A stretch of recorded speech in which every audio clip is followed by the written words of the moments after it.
बिस्मिल्लाहिर्रहमानिर्रहीम। अस्सलाम वालेकुम माय यूट्यूब फैमिली, कैसे हैं आप सब। उम्मीद करती हूँ आप ठीक होंगे और बहुत खुश होंगे। Welcome back to our channel Mirha Ansari. तो आज के व्लॉग को हम स्टार्ट कर रहे हैं अपने रूम के उस हिस्से से जो आपने बहुत कम देखा होगा या मोस्टली लोगों ने पहली बार ही देखा होगा कि ये हिस्सा शादी के बाद तकरीबन मैंने ही 2 से 3 मरतबा देखा है। तो ये है हमारे बेड का नीचे वाला पोर्शन जिसके अंदर हमने अपना सामान काफ़ी सारा भर के रखा हुआ है। और जब मैं अपना फर्नीचर बनवा रही थी तो मैंने ये आइडिया दिया था कि मुझे इस तरह का बेड चाहिए, इसके अंदर जो है स्पेस हो सामान रखने की, क्योंकि आपको पता है कि इतना ज़्यादा सामान होता है। लड़कियों की शॉपिंग हो रही हो तो सबको पता होता है दहेज का बहुत सामान होता है, जूसर, ब्लेंडर, मतलब कि माँ बाप इतनी चीज़ें लेकर दे देते हैं कि 10-20 साल तक वो लड़की के काम आती रहती है। तो और मैं एक पोस्ट पढ़ी थी एक जगह पर, उसमें ये लिखा हुआ था कि माँ बाप जब बेटी की शादी करते हैं तो वो उसको ऐसे सामान देते हैं जैसे वो किसी दूसरे प्लेनेट पे जा रही है और वहाँ पे दूसरे प्लेनेट पे कोई और मार्केट नहीं मिलेगी उसको। तो ऐसा कुछ नहीं है, सब माँ बाप का प्यार होता है अपनी बेटियों के लिए कि वो चाहते हैं कि वो अपनी बेटी को हर साइज हर सहूलत दें। तो इसी तरह मेरे पेरेंट्स ने भी दिया, सबके पेरेंट्स देते हैं। अल्लाह ताला सबके माँ बाप को लंबी ज़िंदगी, सेहत, तंदुरुस्ती वाली ज़िंदगी अता फरमाए। तो यहाँ पर मैंने मियाँ जी को लगा दिया है ड्यूटी पर और मियाँ जी को मैंने कहा कि मियाँ जी आप जो है टेची केसेस मेरे निकाल दीजिए। तो मियाँ जी ने मुझसे पूछा था कि ये बड़ा वाला टेची केस निकालना है छोटा, तो मैंने कहा नहीं, बड़े में ही सारा सामान है, आप वो निकाल दें। क्योंकि रिसेंटली हमारी फैमिली में आ रही है एक शादी, तो शादी के लिए मुझे कुछ कपड़े सिलवाने थे। मेरे अपने भी कपड़े रखे हुए हैं जो सिले हुए थे अभी शादी के, बरी वगैरह के, लेकिन वो मैंने एक एक दफ़ा सब जगह पहन लिया था। तो मेरी सास ने कहा कि आप ऐसा करो कि नए सूट निकलवा लो, वो भी तो रखे हुए हैं, वो भी इस तरह यूज़ में आ जाएंगे। तो मैंने कहा कि चलें ठीक है, एक आध नया सूट भी निकाल लेते हैं। तो जब ये वाली अटैची खोली तो पता चला कि इसमें तो हमने सारा सर्दियों का सामान रखा हुआ था। मामा की तरफ वाली साड़ी थी इसमें और ये इधर बरी की साड़ी थी, दोनों ही मेरी पर्पल है बाई चांस।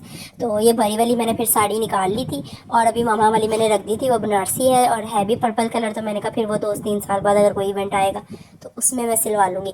और उसके अलावा इसमें मेरी तौलिया सेट है, और क्योंकि मामा ने मुझे सब चीज़ें डबल ही दी थी तकरीबन, तो तौलिया का एक सेट मैंने निकाल लिया था और बड़ा वाला मैंने यहाँ पे रख दिया।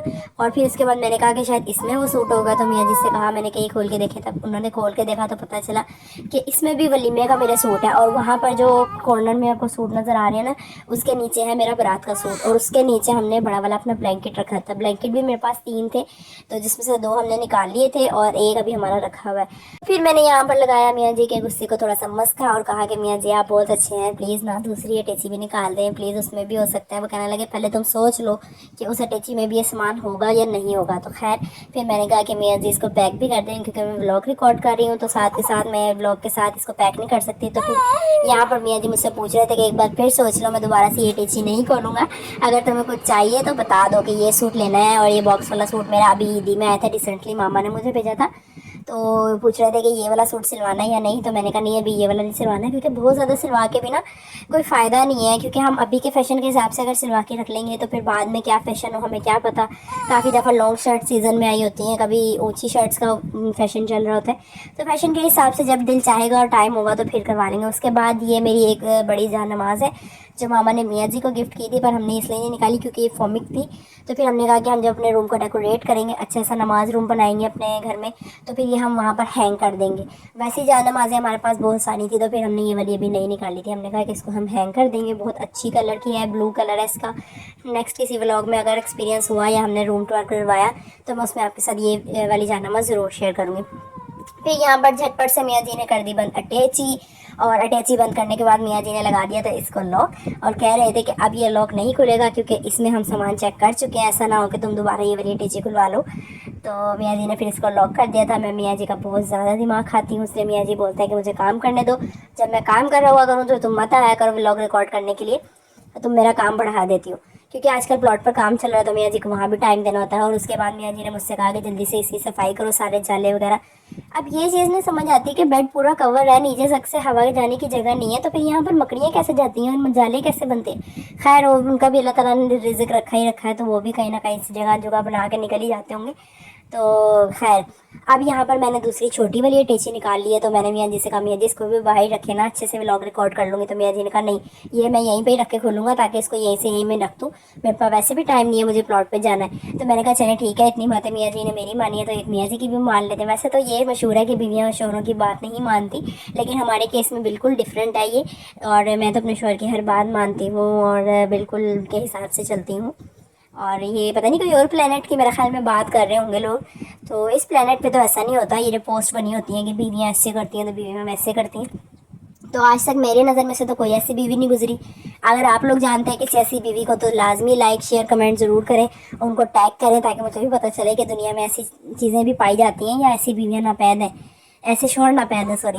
तो फिर उसके बाद यहाँ पर मियाँ जी ने सूट निकालने स्टार्ट कर दिए थे। यहाँ पे मैंने बरी और जहेज़ के मिक्स रख दिए थे सूट अपने, फैंसी और कैजुअल वगैरह। तो फिर यहाँ पर मैंने अपने फैंसी सूट निकलवाने के लिए मियाँ जी से कहा कि मेरे सबसे नीचे जाके एक वाइट वाला सूट है वो निकाल दें। तो फिर मियाँ जी ने कहा कि कौन सा, मियाँ जी को मिल ही नहीं रहा था और मैं वीडियो में व्लॉग में और मेरा में बिज़ी हुई थी, तो मैं भी साथ साथ देख रही थी लेकिन मुझे भी नहीं मिला। मियाँ जी ने कहा अब ये ना हो कि तुम बोलो कि कोई और सी टिची में वो है। तो मैंने कहा नहीं, ऐसा नहीं होगा, इंशाल्लाह मिल जाएगा। और यहाँ पर वो वाला सूट मिल गया है। लेकिन फिर जब मैंने इसे ओपन किया, ओपन करके मैंने व्लॉग में रिकॉर्ड नहीं किया क्योंकि वो फिर ना व्लॉग बहुत लंबा हो जाता। तो मैंने इसको ओपन करके देखा तो ये कॉटन में था।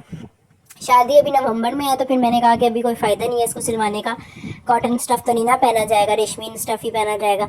तो फिर मैंने कहा कि मियाँ जी नहीं, ये वाला सूट रहने दे, दूसरा सूट निकाल दे। फिर हमने यहाँ से 5 सूट निकाले थे जो कि मुझे अपनी अम्मी के पास लेके जाने थे नीचे, और अम्मी को सिलेक्ट करवाने थे। जो अम्मी ने सिलेक्ट करने थे वो मैंने सिलवाने थे। अम्मी ने तो मुझे बोला था कि अपनी मर्ज़ी से आप लोग कुछ भी निकाल के ना सिलवा लो, पर मुझे ना अम्मी के सजेशन के बगैर ना सुकून नहीं मिलता।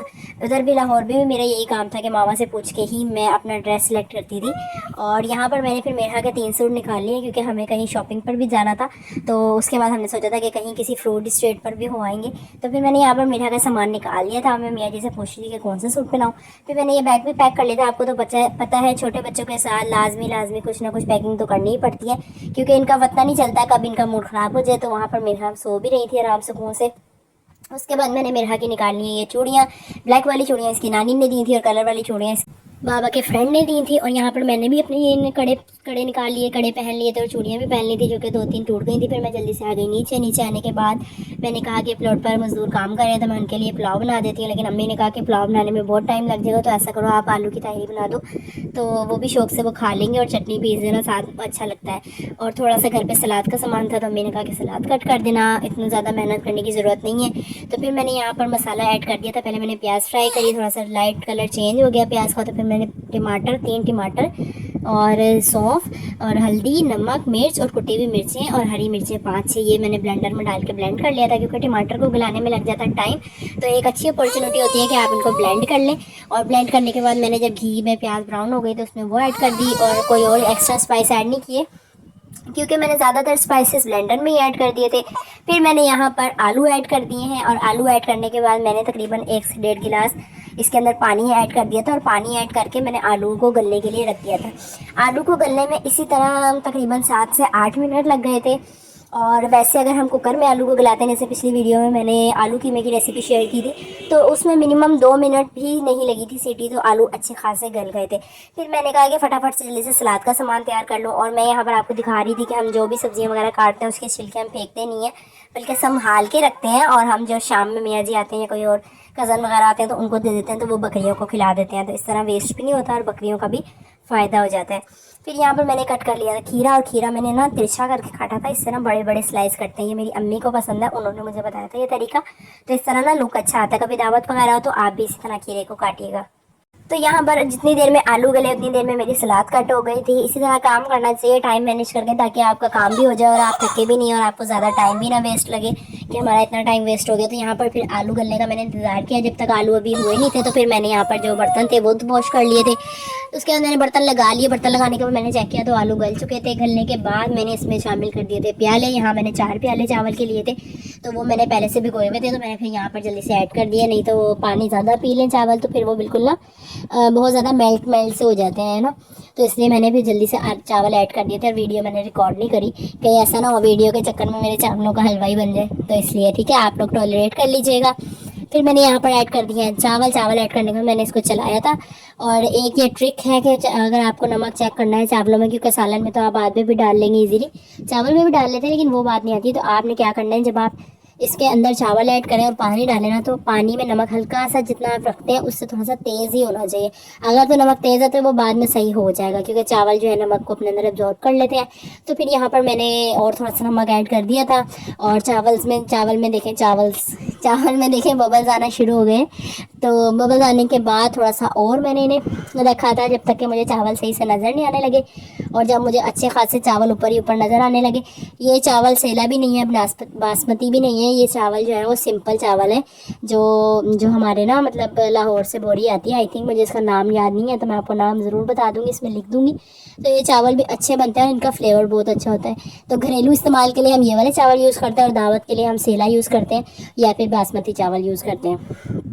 तो इसका नाम आई थिंक ज़ेबरा है, इस तरह कोई किसी जानवर का नाम है, मैं यहाँ पे ऐड कर दूँगी। तो जी ये ज़ेबरा राइस के नाम से चावल आते हैं, उसकी बड़ी अम्मी मंगवा लेती हैं, तो फिर हम लोग ये यूज़ करते हैं। फिर यहाँ पर मैंने चावलों को दम दे दिया। दम देने के लिए अम्मी ने बोला कि इसके नीचे लगा दो तवा, कहीं ऐसा ना हो चावलों का दम निकल जाए, क्योंकि मैंने बहुत दफ़ा चावल बनाया तो अक्सर मेरे चावल हलवा हो जाते थे। तो फिर अम्मी ने मुझे कहा कि तुम ऐसा करो कि इसके नीचे लगा दो तवा, ताकि चावलों को सांस आती रहे। तो फिर मैंने तवा लगा दिया फ़ौरन से, और उसके बाद देखें चावलों को कितनी सांस आई, बाहर तक निकल रही है उसकी सांस। तो यहाँ पर धुएँ निकल रहे हैं और मज़ेदार आलू की तहरी तैयार है। मैं तो बचपन से आलू की तहरी की बहुत शौकीन हूँ। तो फिर मैंने जल्दी से सबको खाना भिजवा दिया और अपनी तैयारी करी बाहर जाने की। नेक्स्ट व्लॉग में मैं वो भी आपके साथ शेयर करूँगी। मिलते हैं नेक्स्ट वीडियो में। लाइक शेयर सब्सक्राइब ज़रूर कीजिएगा। अल्लाह हाफिज़।